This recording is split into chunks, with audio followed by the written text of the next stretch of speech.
नमस्कार। अर्धचालकों में धारा। अर्धचालकों में धारा किस प्रकार से प्रवाहित होती है, किन किन कारणों से प्रवाहित होती है, उसके बारे में हम आज देखेंगे। किसी अर्धचालक में बाह्य विद्युत क्षेत्र आरोपित करने पर आवेश वाहक, इसमें आवेश होते हैं मुक्त इलेक्ट्रॉन और होल, इन दोनों के कारण जो धारा उत्पन्न होती है वो दो प्रकार की होती है। एक होती है अपवाह धारा, जिसको हम ड्रिफ्ट करंट कहते हैं, जो बाहर के विद्युत क्षेत्र के अनुदिश आवेश वाहकों की गति के फलस्वरूप प्रवाहित होती है। दूसरी होती है विसरण धारा, जिसको हम कहते हैं डिफ्यूजन करंट। वो अर्धचालकों के मुक्त आवेश वाहकों के उच्च सांद्रता क्षेत्र से निम्न सांद्रता क्षेत्र की ओर विसरण करने में प्रवाहित होती है। जैसे कि चित्र में दर्शाया है, हमने एक सिलेंडर लिया है जो अर्धचालक है। इसमें इसकी लंबाई मान लीजिए L है और इसकी अनुप्रस्थ काट क्षेत्र A, ये हमने बेलनाकार अर्धचालक छड़ के रूप में लिया है। इसमें इलेक्ट्रॉन तथा होल की जो सांद्रताएं हैं वह N0 और P0 है। N0 तो इलेक्ट्रॉन की सांद्रता है, P0 होल की सांद्रता है। इसके दोनों सिरों के मध्य जो विद्युत क्षेत्र है वो E आरोपित किया जाता है, जैसे कि हमने चित्र में दर्शाया है। इलेक्ट्रॉन विद्युत क्षेत्र की दिशा में के विपरीत अपवाह वेग VE से गति करता है। अतः L लंबाई के अर्धचालक को तय करने में इलेक्ट्रॉन द्वारा जो समय लगता है वो हम देख सकते हैं कि अगर इसकी कुल लंबाई L है और इसकी जो अपवाह वेग VE है तो T हो जाएगा L/VE। तो जो कुल मुक्त इलेक्ट्रॉन है उनकी संख्या हो जाएगी इलेक्ट्रॉन की सांद्रता इंटू आयतन। तो हम इसको इस प्रकार से लिख सकते हैं, अगर इसका काट क्षेत्र A है, इसकी लंबाई L है, तो इसका आयतन हो जाएगा A × L और सांद्रता N0 है। तो जो कुल आवेश हो जाएगा वो हम Q लिख सकते हैं, वो हो जाएगा सांद्रता, इलेक्ट्रॉन की सांद्रता N0 × A, इसकी काट क्षेत्र, L इसकी लंबाई और इलेक्ट्रॉनिक चार्ज E जो इलेक्ट्रॉन का आवेश है।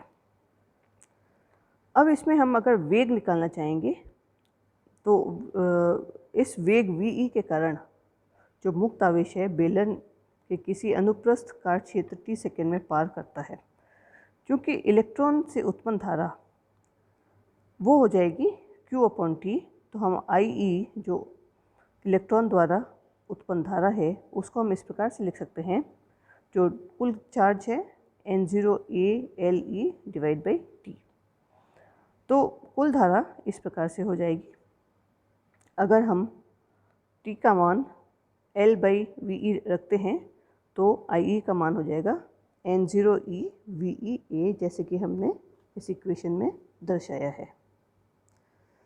जो अगर धारा का मान N0eVEA है तो धारा का जो घनत्व है, मतलब कि पर यूनिट एरिया, प्रति एकांक कटाक्ष क्षेत्र में कितनी धारा प्रवाहित होगी, उसको हम धारा घनत्व कहते हैं। तो प्रति एकांक क्षेत्रफल में जो धारा है वो IE/A वो हो जाएगी N0eVEA/A। तो JE जो धारा घनत्व है वो NeVE और इसका यूनिट हो जाएगा एम्पियर/मीटर²। इसी तरह से होल धारा घनत्व हो जाएगा JH = P0eVH A/मीटर²। जो कुल धारा है वो, क्योंकि इलेक्ट्रॉन और होल दोनों को मिला के बनती है, तो हम इसको इस प्रकार से लिख सकते हैं, जो कुल धारा घनत्व J = JE + JH। तो JE का मान है N0, इलेक्ट्रॉनिक चार्ज हो गया -E और -VE, क्योंकि ये विपरीत दिशा में प्रवाहित होती है होल के, और प्लस P0eVH। तो टोटल जो कुल धारा घनत्व है वो हो जाएगा N0VE + P0VH ब्रैकेट में। अब गतिशीलता किसे कहते हैं या मोबिलिटी किसे कहते हैं? जो गतिशीलता होती है आवेश वाहकों के अपवाह वेग आरोपित विद्युत क्षेत्र के अनुक्रमानुपाती होती है अतः अपवाह वेग तथा विद्युत क्षेत्र की निष्पत्ति नियत होती है, जिसे आवेश वाहक की गतिशीलता कहते हैं। अब इसकी जो इकाई है वो हो जाएगी मीटर स्क्वायर पर वोल्ट सेकेंड। इलेक्ट्रॉनों की जो गतिशीलता होती है इस इक्वेशन से हम देख सकते हैं, वो होती है VE/E मीटर स्क्वायर पर वोल्ट सेकेंड, और होलों की जो गतिशीलता है वो μH हो गया VH/E। गतिशीलता के पदों में जो धारा घनत्व हो जाएगा वो है J = E × N0 μe + P0 μH × E। अपवाह के कारण जो अर्धचालकों में चालकता हो जाएगी वो हो जाएगी J/E, वो है E × N0 μe + P0 μH mho पर मीटर। और इसका इन्वर्स ये होता है प्रतिरोधकता, जिसको हम रेजिस्टिविटी कहते हैं। ρ = 1/σ हो जाएगा 1/E × N0 μe + P0 μH, जैसे कि हमने इस इक्वेशन में दर्शाया है।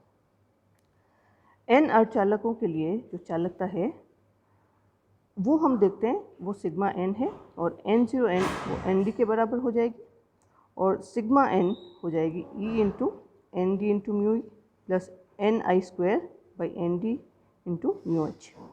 क्योंकि Nd is very much greater than Ni², इसको हम इस प्रकार से लिख सकते हैं, the conductivity of electrons is equal to E × Nd × μe। p अर्धचालकों में भी हमने देखा, क्योंकि p अर्धचालकों में p और p हो जाएगा Na या एक्सेप्टर स्टेट्स के बराबर, तो NOP is equal to Na² Na is very much less than POP। तो हम इसको इस प्रकार से लिख सकते हैं, sigma p is equal to E Na μH। तो ये टोटल इसकी कंडक्टिविटी हो गई है। Thank you.